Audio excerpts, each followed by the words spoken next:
So hello everyone, welcome to agro academy. आज की इस वीडियो में हम बात करने वाले हैं एमएसपी, जो कि आपका मिनिमम सपोर्ट प्राइस। इसके जो बेसिक कॉन्सेप्ट हैं उनके बारे में सीखेंगे। उसके साथ साथ कुछ मैंने एमसीक्यू भी रखे हैं, वो भी आपको एंड में करा दूंगा। तो जो लोग भी नया हैं चैनल पे, प्लीज़ चैनल को सब्सक्राइब कर लीजिए और वीडियो को लाइक ज़रूर कर लीजिए। अगर आप किसी भी गवर्नमेंट एग्जाम की तैयारी कर रहे हैं तो क्वेश्चन आपको यहाँ से बनते हैं।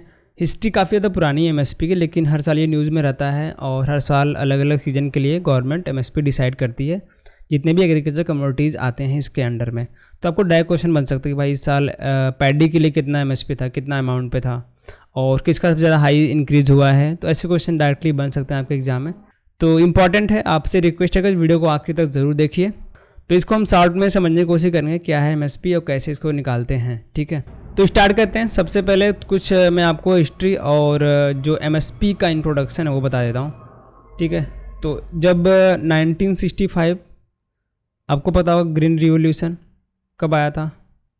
ग्रीन रिवॉल्यूशन कब आया था आपको 1965 के टाइम पे। ग्रीन रिवॉल्यूशन आने के बाद इस पर मेन काम हुआ था किस पे, वीट और प्लस राइस। जब ये दोनों कमोडिटीज़ का प्रोडक्शन बहुत ज़्यादा बढ़ गया, जब ग्रीन रिवॉल्यूशन आने के तुरंत बाद इन दोनों का प्रोडक्शन बहुत ही ज़्यादा बढ़ गया मार्केट में। इनकी जो अधिकता है मार्केट में, आप देखेंगे लोग ऐसे ही बोरे के बोरे फेंक रहे हैं, क्योंकि डिमांड है ही नहीं बिल्कुल। उस समय पे बिल्कुल डिमांड नहीं थी और सप्लाई इतनी ज़्यादा बढ़ गई, सप्लाई इनकी, और डिमांड जो देखेंगे आप, डिमांड बहुत ही कम इन दोनों कमोडिटीज़ के लिए। आपको पता होगा सप्लाई बढ़ गई, यहाँ से सप्लाई बढ़ गई, डिमांड घट गया, तो ऑटोमेटिक जो प्राइस है इनकी, प्राइस फॉल हो जाएगी, ठीक है। प्राइस एकदम गिर गया। वीट और राइस की प्राइसें इतनी गिर गई कि जो फार्मर ने अपना कल्टीवेशन का कॉस्ट था वो मैच नहीं कर पाया उस समय पर। उसने जितने भी इरिगेशन के पैसे लगाए थे और सिंचाई के लिए खर्चे जो थे उनके, जितने भी खाद वगैरह फर्टिलाइजर के पैसे उन्होंने डाले थे, जितने भी इनपुट चीज़ों के पैसे डाले थे, मशीनरीज के लिए पैसे दिए थे, वो चीज़ें मैच नहीं हो पाई हैं और फार्मर का उस समय बहुत ज़्यादा लॉस हुआ। और ये चीज़ें गवर्नमेंट को देखकर थोड़ा सा बुरा लगा कि भाई हमारे फार्मर को लॉस ना हो, कुछ तो कुछ किया जाए उस समय पर किसानों के लिए। तो CACP आगे बात करेंगे क्या है। इनके साथ मिलकर भारत सरकार ने उस समय पर MSP लाया और उस समय के आज तक हर साल जितने भी एग्रीकल्चर कमोडिटीज़ हैं इसमें, उनके लिए भारत सरकार सोइंग से पहले ये बता देते कि भाई इस क्रॉप का इतना MSP रहने वाला है, आप बिंदास होकर उगाइए, इतना प्राइस आपको मिलेगा इस क्रॉप के लिए, ठीक है। कितने नंबर आप क्रॉप्स वगैरह हैं वो आगे हम आपको बता देंगे। इतना बेसिक कॉन्सेप्ट आपको समझ में आया कि MSP क्यों स्टार्ट हुआ, क्या चीज़ें थी मेन, कि भाई क्या क्यों रीज़न से लाया गया MSP को। तो ये डिमांड और सप्लाई अगर नहीं मैच करती है तो प्राइसेस को मैच किया जाए, फार्मर को घाटा ना हो, इसके लिए ये मेन रीज़न है MSP को लाने का। इंट्रोडक्शन में आप जो डिफिनीशन वो देखेंगे तो minimum support price is a minimum price for any crop, is a minimum price, ठीक है, that government consider as remunerative for farmer. तो गवर्नमेंट इसको एज ए रेम्युनरेटिव प्राइस या फिर सपोर्ट के रूप में देखती है कि भाई ये प्राइस है आपके लिए। अगर क्या होता है कि मार्केट में जो बड़े बड़े जो डीलर होते हैं, थर्ड या फिर थर्ड मैन बोल लीजिए, वो क्या करते हैं कि भाई वो अपना गुड़ बना लेते हैं और बोलेंगे भाई फार्मर जैसे ही सामान लेकर आए उससे बोलो इतना ही प्राइस है, अपना बात करके रखते हैं पहले, तो फार्मर का वहाँ भी घाटा लग जाता है। अब MSP निकालने के बाद पता चलेगा भाई इतना प्राइस है और इसके नीचे जाना नहीं है दाम, तो फार्मर उसी हिसाब से अपना इनपुट वगैरह यूज़ करेगा, उतना ही खर्चा करेगा जिससे कि उसका ज़्यादा लॉस ना हो। तो जो MSP है आपका minimum support price government announce करती है। तो सोइंग से पहले ही आपको बता देते हैं कि कितना MSP रहने वाला है अलग अलग सीजन के लिए। तो ये अनाउंस कौन करता है, गवर्नमेंट करता है, लेकिन इसको रिकमेंड कौन किया था, रिकमेंड किसके रिकमेंडेशन पे अनाउंस करता है ये government, commission for agriculture cost and prices, CACP, ठीक है। अनाउंस तो गवर्नमेंट ही करता है, जो आपका ministry of agriculture and farmer welfare है उसी मिनिस्ट्री के अंदर में आती है और वही अनाउंस करते हैं। लेकिन रिकमेंड किसके रिकमेंडेशन पे करते हैं, commission for agriculture cost and prices, CACP के रिकमेंडेशन में ये अनाउंस करते हैं। तो ये थोड़ा सा इंट्रोडक्शन, MSP क्या है, अनाउंस कौन करता है और कौन रिकमेंड करता है, यहाँ तक आपको बेसिक चीज़ें समझ में आ गई होंगी, ठीक है। अब थोड़ा सा ये बात कर लेते हैं कौन कौन से क्रॉप इसके अंडर में आते हैं, कवर होते हैं। तो गवर्नमेंट जो है वो मिनिमम सपोर्ट प्राइस कितने क्रॉप के लिए अनाउंस की है, 22 क्रॉप के लिए। ये है MSP का 22 क्रॉप्स। उसके साथ साथ FRP भी अनाउंस करती है, फेयर एंड रिम्यूनरेटिव प्राइस, किसके लिए, शुगर केन के लिए। ये सिंगल क्रॉप है, इसके लिए FRP अनाउंस होता है, और जो 22 अलग अलग क्रॉप है उनके लिए MSP अनाउंस होता है। तो अलग अलग मंडेट क्रॉप कौन कौन से हैं भैया? 14 हैं आपके खरीफ सीजन के और 6 रबी सीजन के, और 2 आपके हैं कमर्शियल क्रॉप्स हैं। तो ये नंबर आप याद रख सकते हैं कि MSP के लिए आपके 22 क्रॉप हैं, +1 आपका शुगर कैन जो है वो FRP है, फेयर एंड रिम्यूनरेटिव प्राइस में आता है। तो टोटल 23 क्रॉप्स आपके इसमें आ जाते हैं, मैंडेट 23 क्रॉप्स हैं, ठीक है। अगर ऑप्शन में 23 नहीं दिखता है तो आप मार सकते हैं 22, कोई दिक्कत नहीं है उसमें। तो ये PIB का डाटा है, ministry of agriculture farmer welfare के अंडर। अभी 7 जून को इन्होंने निकाला कि जो आपकी मिनिमम सपोर्ट प्राइस है अलग अलग कमोडिटी से खरीफ क्रॉप के लिए, वो हम यहाँ पे लिस्ट में दे रहे हैं। तो आप इसको देख सकते हैं। जो मेन है चीज़ें मैं आपको हाईलाइट करके दिखा देता हूँ, ठीक है। आपको पैडी का याद रखना है, पैडी का डायरेक्ट पूछ सकते हैं कितना नंबर है, 2183, जो 2020-2024 के लिए आपका MSP कितना रहा है पैडी का, वो 2183। उसके साथ अगर आपको पूछे कि हाईएस्ट मार्जिन किसको मिला है, अगर क्वेश्चन बनता है कि हाईएस्ट मार्जिन कौन से क्रॉप को मिला है, मार्जिन परसेंटेज पूछे, तो आपको बाजरा आंसर मानना। मार्जिन कवर में आप देखेंगे कॉस्ट परसेंट मार्जिन परसेंटेज के लिए, तो 82% है जो है आपका बाजरा को रहा है, ठीक है। इसका आप MSP भी याद सकते कितना प्राइस मिला है, लेकिन ये याद रखिए कि मार्जिन परसेंटेज सबसे ज़्यादा किसका है, बाजरे का है। अगर परसेंटेज अब इंक्रीज पूछें, अगर क्वेश्चन बनता है कि हाईएस्ट परसेंटेज इंक्रीज बताइए, तो आपका आंसर हो जाएगा मूंग दाल, ठीक है। ये नंबर है इनका प्राइस का, लेकिन हाईएस्ट परसेंटेज इंक्रीज किसमें हुआ है, वो है आपका मूंग दाल। ये आप नंबर देख सकते हैं। और उसके साथ ही अगर क्वेश्चन बनता है कि भाई ग्रॉस बता दो, सबसे ज़्यादा MSP किस कौन से क्रॉप को मिला, तो ग्रॉस में सबसे ज़्यादा है आपका सिसमम, ठीक है। तो ये आप याद रख सकते हैं। हाईएस्ट मार्जिन परसेंटेज आपका बाजरा, इंक्रीज इन परसेंटेज तो आपका मूंग, और ग्रॉस में पूछे ग्रॉस इंक्रीज तो आपका है सिसमम। तो ये 4 जो मैंने हाईलाइट किए हैं वो नंबर आप याद रख सकते हैं, ये ज़्यादा इंपॉर्टेंट है। उसके साथ ज़्यादा और डाटा आपको रटने की ज़रूरत नहीं है इसमें, ठीक है। PIB के नीचे ये भी इनको डाटा मिल गया था कि जो थर्ड एस्टिमेट है 2022-23 का, जो टोटल फूड ग्रेन प्रोडक्शन है कंट्री में, वो कितना है 330.5 million tons, which is higher than 14.9 million ton पिछले साल से, ठीक है। ये सबसे हाईएस्ट इंक्रीज़ है, कितना 5 सालों में सबसे ज़्यादा हाईएस्ट इंक्रीज़ हुआ है। ये जो इंक्रीज़ दिख रहा है 330.5 मिलियन टन, जो कि लगभग 15 मिलियन टन से ज़्यादा है पिछले सालों से। तो ये ग्रॉस नंबर आप याद रखते हैं कि भाई 330.5 मिलियन टन जो है वो फूड ग्रेन प्रोडक्शन हुआ है टोटल अपने कंट्री का 2022-23 में। उसके बाद थोड़ा सा कुछ एडवांटेज है, MSP आप पढ़ रहे हैं उसके फ़ायदे भी आपको पता होने चाहिए। तो क्या क्या एडवांटेज है? Price support in case of distress cell. तो डिस्ट्रेस सेल के टाइम पे MSP क्या करता है, प्राइस सपोर्ट करता है फार्मर के लिए।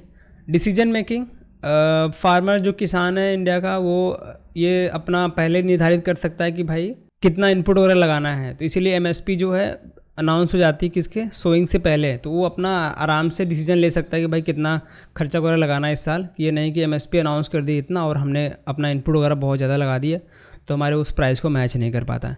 Maintaining the buffer stock maintain करने के लिए हेल्प करता है।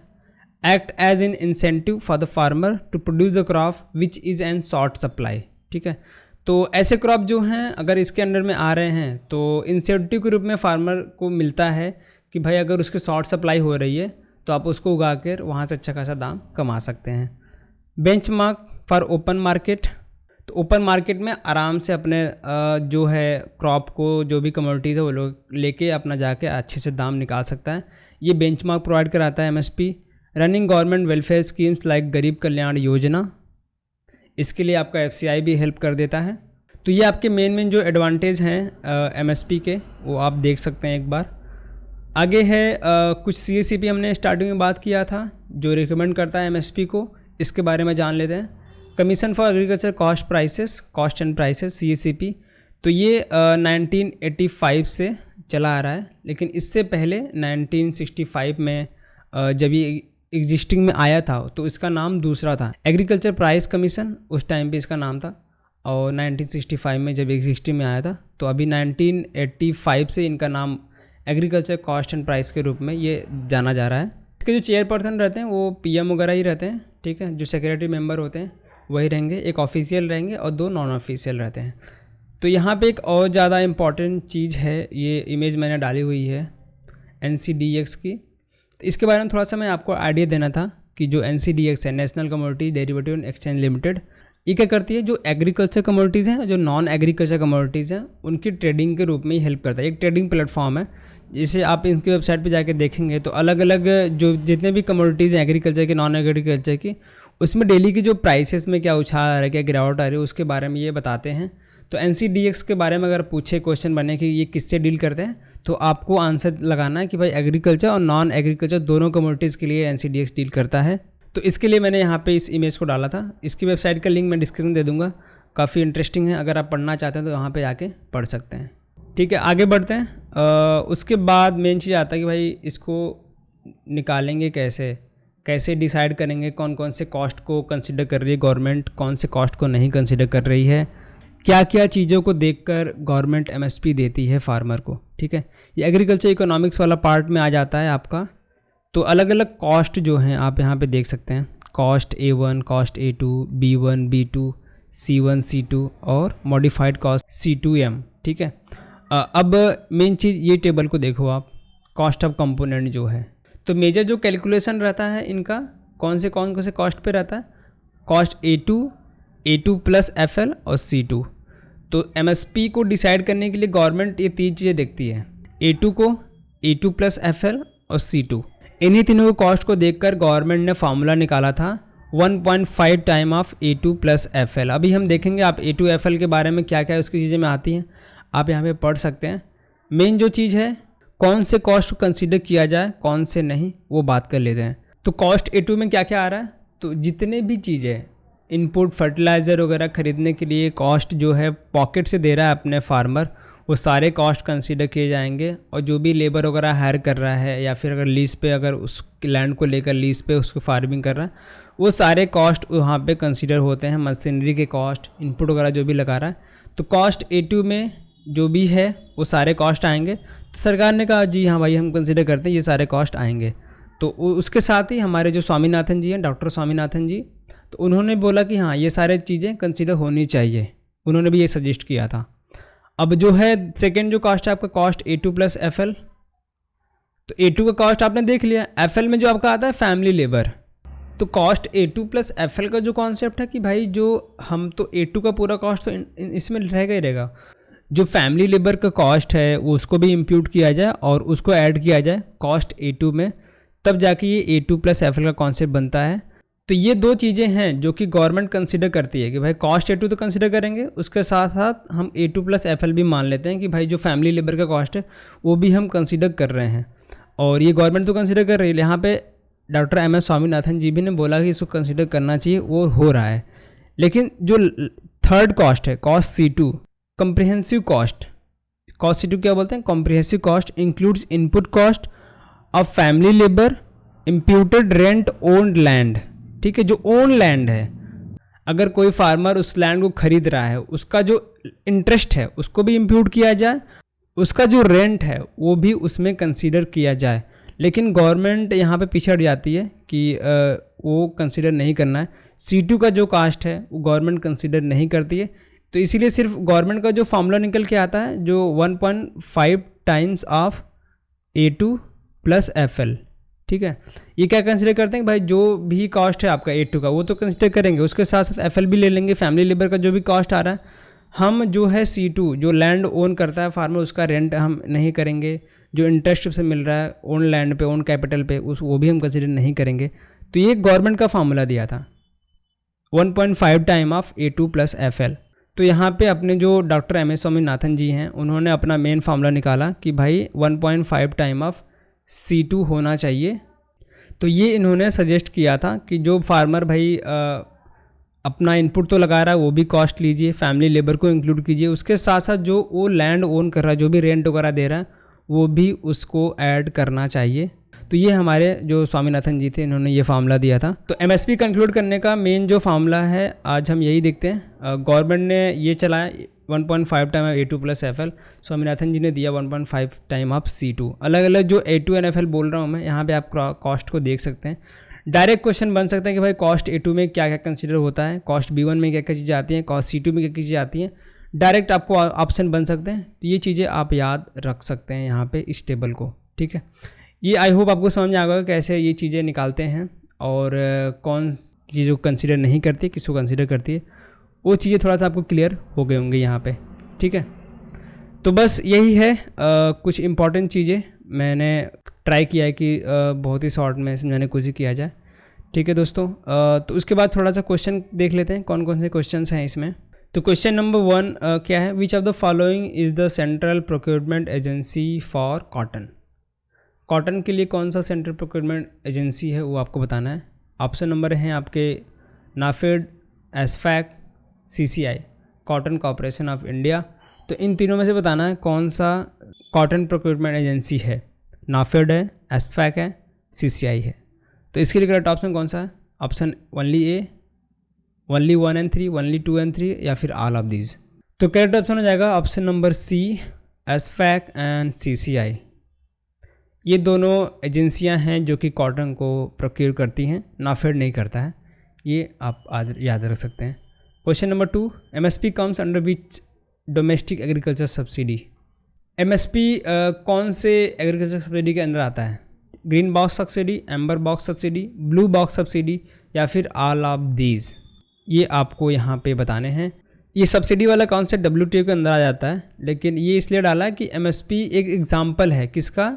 एम्बर बॉक्स सब्सिडी का। एम्बर बॉक्स सब्सिडी के अंडर MSP आता है, तो आपको ज़्यादा लोड लेने की ज़रूरत नहीं है। अलग अलग जो एग्जाम्पल अलग अलग बॉक्सेस में आते हैं वो आपको याद रखना है। एम्बर बॉक्स में क्या क्या आता है? MSP आ जाता है आपका। ग्रीन बॉक्स सब्सिडी में अगर आप एग्जाम्पल पूछेंगे तो आपका कौन कौन सा? PM किसान जो स्कीम है इसके अंदर आती है, और रिसर्च एंड डेवलपमेंट का जो भी चीज़ें हैं ग्रीन बॉक्स सब्सिडी के अंदर में आती है। और जितने भी आपके एक्सटेंशन सर्विसेज हैं, एक्सटेंशन सर्विसेज जो रहती हैं आपके ग्रीन बॉक्स सब्सिडीज़ में आएंगे। ग्रीन बॉक्स सब्सिडी क्या क्या एग्जांपल हैं और कौन कौन से इसके अंदर में आते हैं? PM किसान, research and development action services आपके ग्रीन बॉक्स सब्सिडी में आती हैं। और एम्बर बॉक्स के अंदर आपका MSP कंसिडर किया जाता है। और ब्लू बॉक्स जो है अपने इंडिया में नहीं है, ये दूसरे देशों में चलाता है। ये सब्सिडी वाला कॉन्सेप्ट इंडिया में नहीं है अभी भी। इसमें क्या होता है कि किसी देश का गवर्नमेंट जो होता है इस बॉक्स के अंदर, इस ब्लू बॉक्स सब्सिडी के अंदर, कि कोई गवर्नमेंट है उस देश की जो रिस्ट्रिक्ट करती है कि भाई आपको इस प्रोडक्शन को नहीं करना है। मतलब कि इंडिया में ऐसा कहीं देखने को नहीं मिलता है कि कोई गवर्नमेंट आके बोले कि भाई प्याज नहीं उगाना है, या फिर किसान अपने मर्जी का मालिक है, जो उसको मन करके वो उगाएगा, वो अपने हिसाब से बेचेगा। लेकिन ब्लू बॉक्स सब्सिडी में जहाँ पे इसका कॉन्सेप्ट है वहाँ की गवर्नमेंट कहती है कि भाई इसको रिस्ट्रिक्ट करना है, इसको नहीं उगाना है आपको आगे से। तो वो सर जो भी जितने भी फार्मर हैं गवर्नमेंट की बातों को मानने पड़ते हैं। तो ये है कॉन्सेप्ट ब्लू बॉक्स सब्सिडी का, जो कि इंडिया में नहीं है। बस ये आप दोनों याद रखिए कि ग्रीन बॉक्स सब्सिडी के अंदर क्या क्या आता है, और एम्बर बॉक्स में हमने आपको बता दिया, ये ऑप्शन है आपका करेक्ट। अब question number 3, which of the following crop has witness the highest margin over the cost in %। तो अभी हमने बात किया था, जो हमने टेबल देखा था PIB का, कौन सा क्रॉप है जो कि हाईएस्ट मार्जिन लेके गया है इस बार परसेंटेज में? बाजरा, वीट, मूंग या फिर पैडी। तो हाईएस्ट मार्जिन आपका ऑप्शन नंबर ए बाजरा को मिला है इस बार, ये याद रखिए। हाईएस्ट इन परसेंटेज पूछे तो परसेंटेज इंक्रीज पूछे, हाईएस्ट परसेंटेज इंक्रीज तो आपका मूंग को मिला है। और ग्रॉस में पूछे, ग्रॉस हाईएस्ट पूछे तो आपका सिसमम। ठीक है, तो ये तीनों चीज़ें आपको याद रखनी है, यहाँ से आपके क्वेश्चन बन सकते हैं। ठीक, ये 3 क्वेश्चन है इसमें, और भी जो क्वेश्चन मैं आपको डाल के दे दूंगा PDF को। डिस्क्रिप्शन में जो लिंक है टेलीग्राम का, वहाँ से आप उसको डाउनलोड भी कर सकते हैं और एक बार पढ़ भी सकते हैं। ठीक है दोस्तों, इसको यहीं पे एंड करते हैं। आई होप आपको क्लास पसंद आई होगी। मिलेंगे आपको नेक्स्ट वीडियो में, तब तक के लिए धन्यवाद।